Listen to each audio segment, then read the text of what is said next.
The views expressed on the Nova Society are those of the panelists and guests and do not necessarily reflect the views or opinions of the Phoenix Research Institute or any institution which any panel member is associated. Welcome back to the Nova Society, a space where dialogue deepens understanding and civic responsibility comes to life. I'm Dr. Mark Bound, joined by our regular panel, Dr. Scott Gershwer and Dr. Brooklyn Ann Weldon. Together, we'll unpack the stories that matter most, exploring the headlines, the history, and the big ideas shaping today's conversations. Let's dive in and hear what the panel has for us today. Today we have a question from Yaddi, who writes to us from Traverse, Michigan. And Yaddi writes, I know this might sound like a small or even silly topic at first, but I actually think it points to a much bigger issue in America. The reflecting pool refurbishment has turned into a full-blown disaster, with algae blooms peeling paint, and now Trump's suggesting sabotage. At this rate, it feels like only a matter of time before he blames Obama or Biden. I think he actually has blamed Obama, but I could be wrong about that. And yes, in the grand scheme of things, Yaddi continues, of global crises, this might seem minor, but the symbolism of the reflecting pool, a place tied to some of the most important moments in our civic history, has exposed something deeper: the state of America's infrastructure. While we spend billions on wars with unclear objectives and hundreds of millions on ballroom renovation, the basic physical backbone of this country is crumbling. Roads, bridges, water systems, and public spaces are all in dire need of investment. Yet we hear almost nothing from either political party treating infrastructure as a serious, sustained priority. So here's the real question. Could infrastructure actually be a winning political platform? It affects every community, every voter, every part of daily life.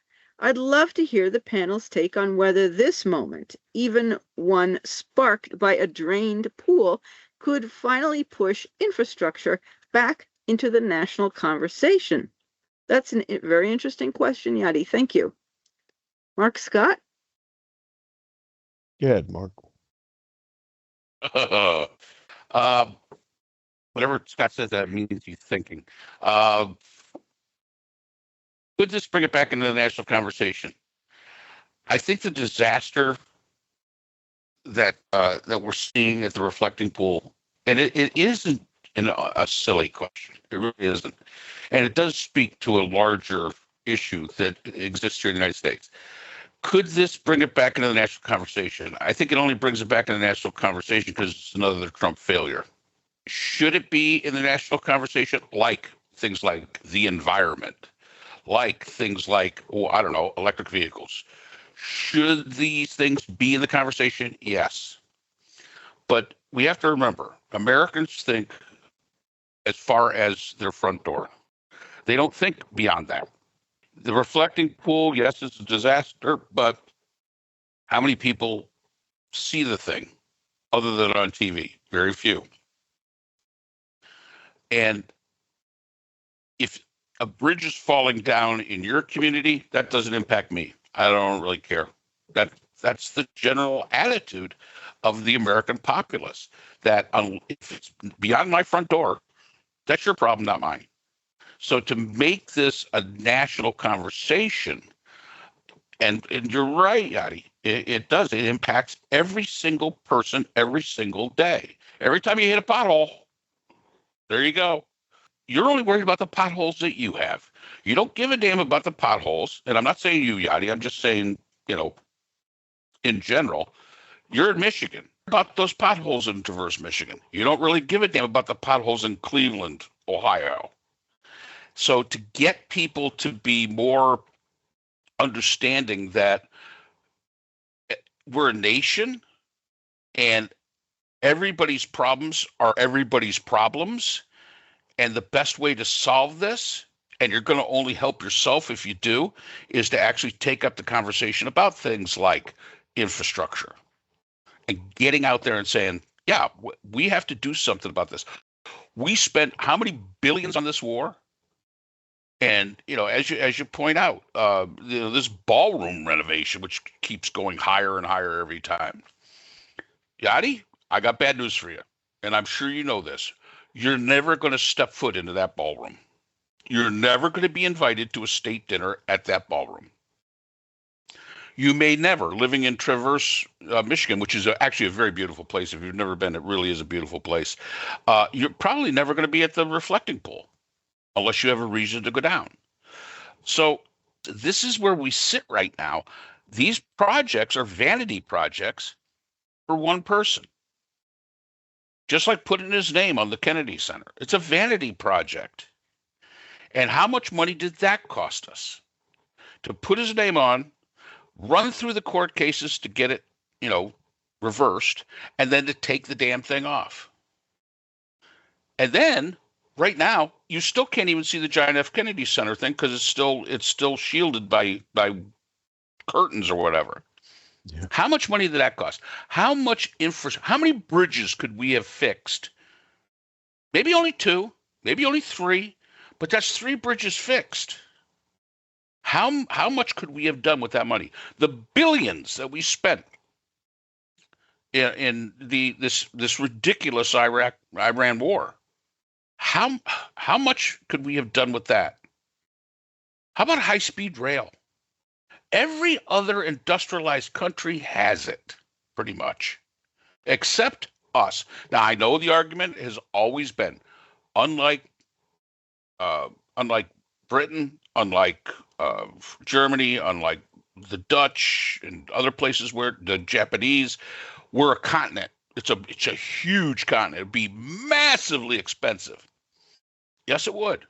But we could start with those few billions of dollars that we spent, those hundreds of billions of dollars. I would say we could probably do quite a bit.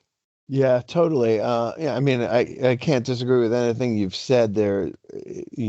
I think you got it. And I'll just add this to it, to what you've said. If Trump hadn't made such a big deal about this, it wouldn't be a big deal.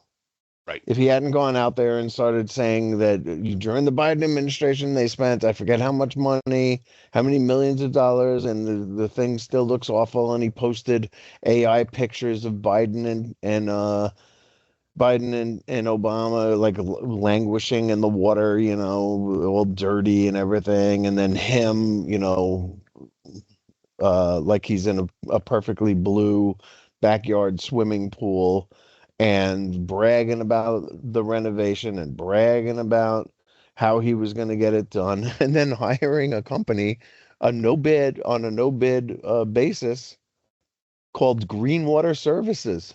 Hey, Trump, Greenwater, that's not what you wanted.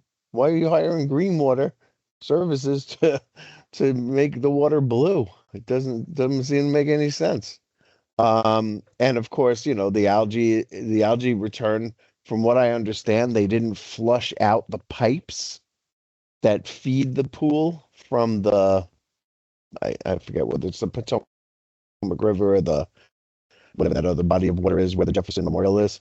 And so that's the reason, because they didn't flush out the pipes, there was all this stuff in the pipes and they just pumped it right back into it.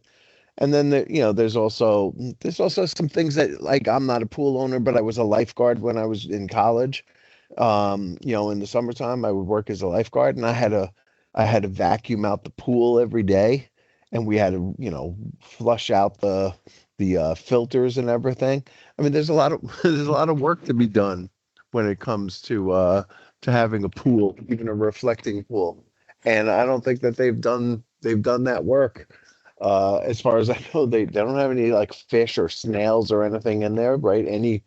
Any sort of fish tank owner would certainly understand that you need stuff to clean up the algae blooms that happen, and algae blooms faster than most like snails or fish. That you see these sucker fish that clear out the tank, the algae from the tank, and stop the glass from building up on the glass. It takes a while for that stuff to happen, and it can still probably on its own get better now. Although I don't think they have like koi or anything in there. I think it's just a body of water with no life in it other than this algae. But in any event, yes, it was shoddy, no bid, corrupt, any number of different things that you can say about it that are bad. This symbolizes that, and we all remember in Trump 1 how infrastructure week, right, seemed to be always something that was coming. Oh, next week is infrastructure week. We're going to finally tackle that, and it never came. So he's been down there, and I remember driving. I drove from during Trump 1 from Bradenton, Florida to Denver, Colorado with my daughter, and we had a trailer hitched to the back of the car. And when we went through Kentucky on the interstate, it was so bumpy and so full of holes and rotted out pieces of road that I actually had to stop and check to see if the thing was still secure in the back. And it struck me at the time because I believe the transportation secretary was the wife of the Senate Majority Leader. And I was like, so Kentucky, you can't tell me Kentucky's not getting a lot of money to fix these roads, right? They've got the federal money to fix these roads. Where is that money going? So that seemed like corruption to me. And this seems like corruption to me. No bid contracts are always a bad sign. And it's just about, hey, this is where America is. He didn't drain the swamp; he made it swampier. We are now in the swampiest time in American existence, and he's the guy behind it. I don't think there's anything much more to say about it than that. It's a perfect symbol of his corruption. I agree. Yeah, until Trump even brought up the reflecting pool. I mean, I don't spend my time thinking about it. I've seen it. When we lived in Alexandria, Virginia, my children and my mother and I, we went and we saw DC and walked around and looked at stuff. I mean, when you're living close by, you go down and do that, but I certainly don't think about it now. And of course, Trump creates all these problems for himself. And as you said, Scott, bragging about this and bragging about that and how wonderful. And never then delivering, over-promising and never delivering. Exactly. And then blaming somebody else. I mean, obviously, if the pipes are not flushed, whatever's in there is going to be pumped right back into the pool. That's very obvious. It's got nothing to do with anybody else. No. Obama or Biden or the man on the moon. It has to do with the person he hired. It's so obvious. But Trump cannot take responsibility for anything. It's just so amazing to me, the illogic of this man. Anyway. And well, there's a kind of logic to it in that it's corrupt, right? Oh yeah. And as long as he gets what he wants, he doesn't really care. The ballroom is the other sort of infrastructure project that he promised would be done by corporate donors and no taxpayers. Turned out to be a lie. A report by Public Citizen, I think it is, showed that the corporate donors to the ballroom have received $50 billion in contracts since the East Wing was demolished. So that's taxpayer dollars that are going to friends of Trump who donated to his ballroom and are now getting fat government contracts. That's corrupt. There's no other word for it. It is just corrupt. And I forget what the numbers are, but it's like 2/3 of the ballroom donors have gotten government contractors over the last 5 years. They like $330 billion or something like that. They've gotten more contracts since, and it's just like, can the American people finally catch on to this?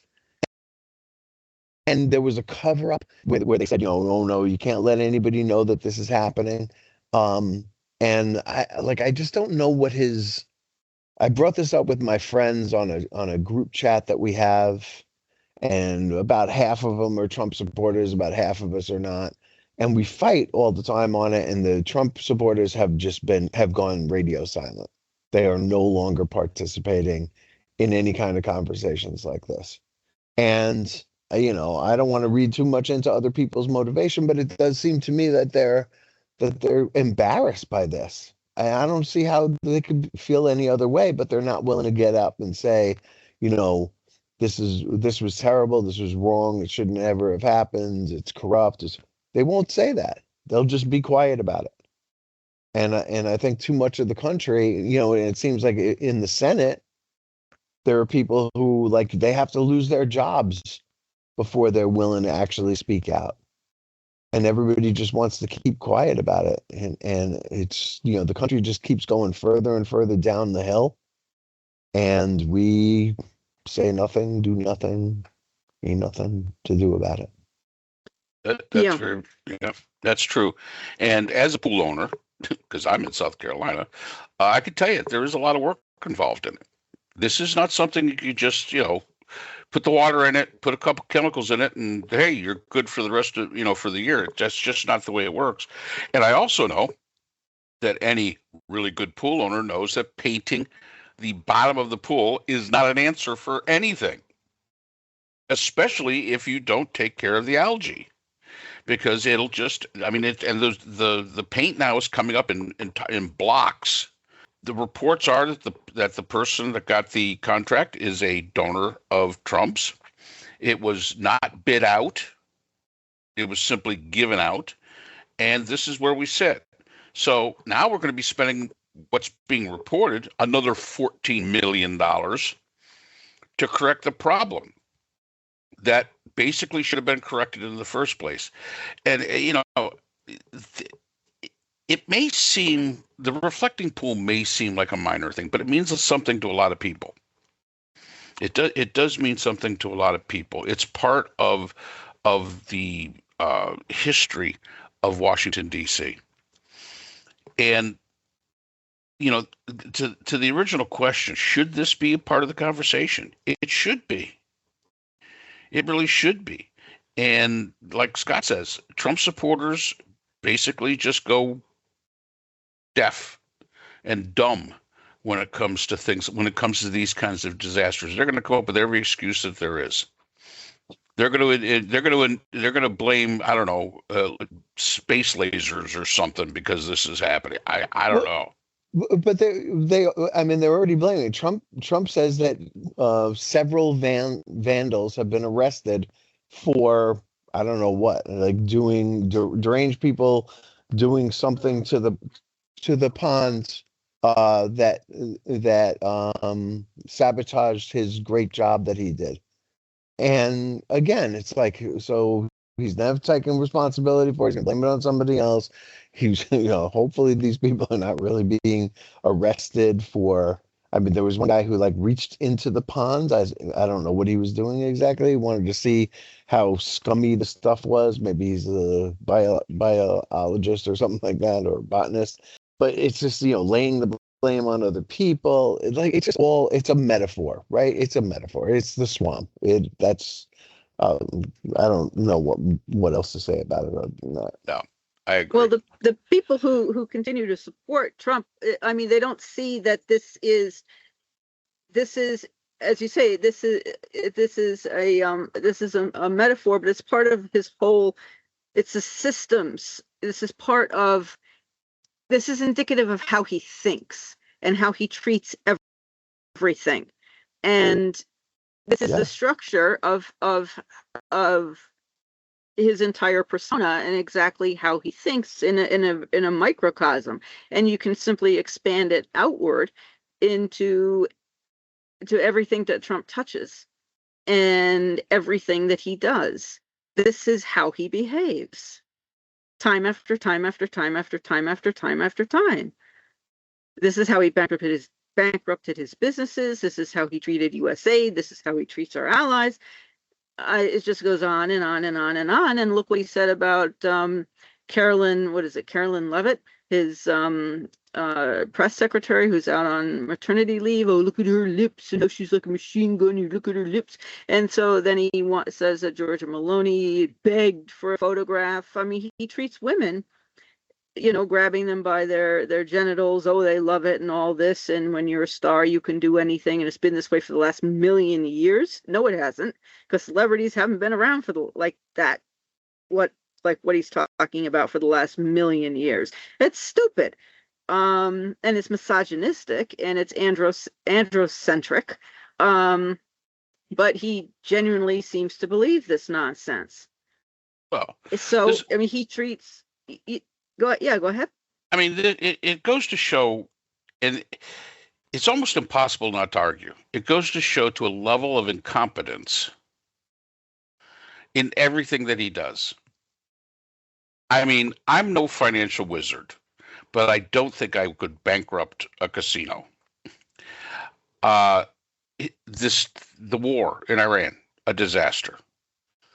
Everything he's doing in his where he's refurbishing this and refurbishing that, disaster. The Oval Office, I'm sorry, it looks like crap. It just looks like crap. And it just goes to show a level of incompetence. And sometimes when we're talking about this, and just to get a little bit off the topic onto this, you got to ask yourselves, why do his supporters support such incompetence? And I don't have an answer for it. I mean, I truly don't. Because every time you talk to somebody that's a Trump supporter, either there's an excuse or there's, as Scott put, radio silence. So this is just another example of a man being completely incompetent at anything. I mean, that's it.